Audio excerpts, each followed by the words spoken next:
নমস্কার বন্ধুরা, আমি অর্পিতা। আমার আর একটা নতুন মিনি ব্লগে আপনাদের সকলকে জানাই স্বাগত। এই দিনটা ছিল 23শে ফেব্রুয়ারি 2024, আমাদের ফ্যামিলির কাছে একটা বিশেষ দিন। আর দেখো, এখানে আমি রেডি হয়ে নিয়ে চলে গেছিলাম অ্যাস্থেটিক নার্সিংহোমে। আর এখানে গিয়ে দেখি মামা, বাবা, মেসো সবাই মিলে করছে অপেক্ষা। আর তারপরে আমরা সকাল থেকে কিছু না খাওয়াই চলে গেছিলাম প্রথমে একটু ব্রেকফাস্ট করার জন্য।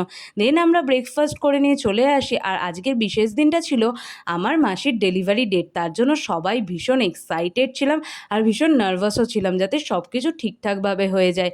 আর এখানে দিদা মা মিলে অপেক্ষা করছিল। আর এখানে আমি বনুকে বলছিলাম, বল কি হবে? বলছিল ভাই হবে, ভাই দিয়ে। আমি বললাম যদি বনু হয়, বললো তাতেও আমি খুব খুশি। তারপর ফাইনালি আমাদের কাছে খুশির খবরটা চলে আসে যে আমাদের ভাই হয়েছে। তাই জন্য দুই বোন কতটা খুশি। আর তারপরে এই যে এখানে আমি মিষ্টি নিয়ে চলে আসি সবার জন্য। আর তোমরা ভাইকে দেখতে পারবে একেবারে অন্নপ্রাশনের দিন। এখন ওর বয়স সবে 3 মাস। আজ এই অবধি। সবাই ভালো থাকবে, সুস্থ থাকবে, টাটা।